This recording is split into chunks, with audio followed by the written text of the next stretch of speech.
नमस्कार, next 9 news देख रही हैं आप और मैं हूं आपके साथ प्रज्ञा सिंह। आम आदमी पार्टी लगातार मुश्किलों में घिरती हुई नजर आ रही है। सवाल ये लगातार उठता हुआ नजर आ रहा है कि क्या 2024 से पहले अब आम आदमी पार्टी पूरी तरह से खत्म हो जाएगी। शराब घोटाले को लेकर जिस तरह से सरकारी जांच एजेंसियों का ताबड़तोड़ एक्शन आम आदमी पार्टी के बड़े नेताओं पर देखने के लिए मिल रहा है, इसके बाद लगातार सवाल ये निकलकर सामने आ रहा है कि अब ऐसे में अरविंद केजरीवाल का आखिरकार अगला कदम क्या होगा। अभी दिवाली के मौके पर संजय सिंह और मनीष सिसोदिया को कोर्ट से झटका लगा ही था कि अब सीधे सीधे दिल्ली के पूर्व स्वास्थ्य मंत्री सत्येंद्र जैन पर सीबीआई अपना शिकंजा कसती हुई नजर आ रही है।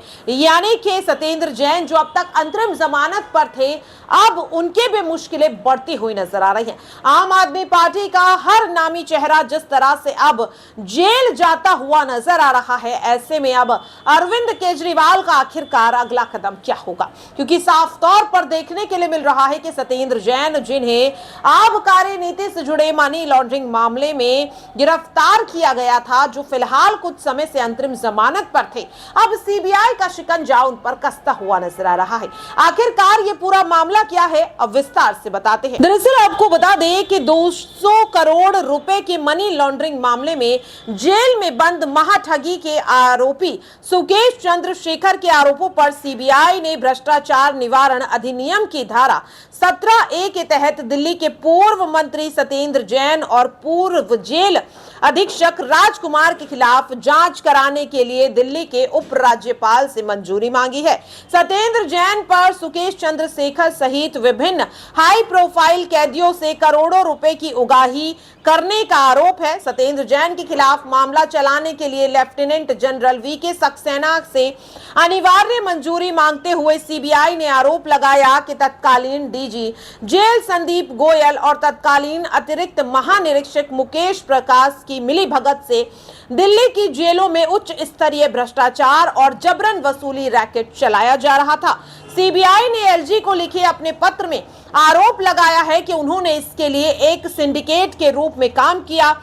इसमें कहा गया कि उनके पास सूचना है कि सत्येंद्र जैन ने कथित तौर पर जेल के कैदी यहाँ पर सुकेश चंद्रशेखर से साल 2018 से लेकर 21 के दौरान विभिन्न किस्तों में खुद या अपने साथियों के माध्यम से संरक्षण राशि के रूप में 10 करोड़ रुपए की उगाही प्राप्त की, जिसके बदले में आरामदायक जीवन बिताने के लिए सुकेश को जेल में तमाम सुविधाएं दी गईं। सुकेश चंद्रशेखर मनी लॉन्ड्रिंग और कई लोगों को धोखा देने के आरोप में जेल में बंद है। आरोपों में कहा गया कि गोयल और मुकेश प्रसाद ने जेल के कैदी सुकेश चंद्रशेखर से भी 12 करोड़ रुपए की उगाही की है। ये रकम उन्होंने साल 2019 से लेकर 2022 के दौरान विभिन्न किस्तों में खुद या अपने सहयोगियों के माध्यम से सुरक्षा राशि के रूप में प्राप्त की थी, ताकि कैदी सुकेश को जेल में आरामदायक जीवन व्यतीत करने का मौका मिल सके। सीबीआई ने आरोप लगाया है कि तिहाड़ के सेंट्रल जेल नंबर 4 के तत्कालीन जेल अधीक्षक राजकुमार गोयल के करीबी सहयोगी थे। उन्होंने सुकेश चंद्रशेखर से पैसे वसूलने में उनकी सहायता भी कही।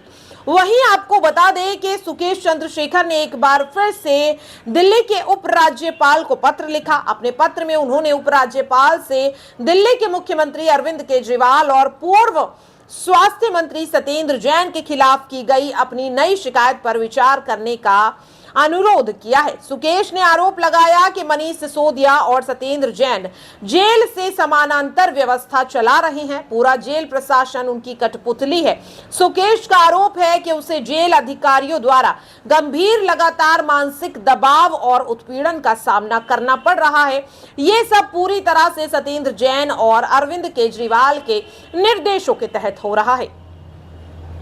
इसके साथ एलजी से तत्काल हस्तक्षेप की मांग करते हुए सुकेश चंद्रशेखर ने कहा कि अरविंद केजरीवाल और उनके सहयोगियों को बेनकाब करने और उनके खिलाफ खड़े होने के कारण उसे भारी मुश्किलों का सामना करना पड़ रहा है। सुकेश ने मांग की है कि उसे ऐसी जेल में ट्रांसफर किया जाए जिसका नियंत्रण दिल्ली की आप सरकार के पास ना हो। तो देखा आपने कि किस तरह से महाठग सुकेश चंद्रशेखर के इस बड़े खुलासे के बाद अब एक बार फिर से सत्येंद्र जैन, मनीष सिसोदिया और यहां पर अरविंद केजरीवाल फंसते हुए नजर आ रहे हैं।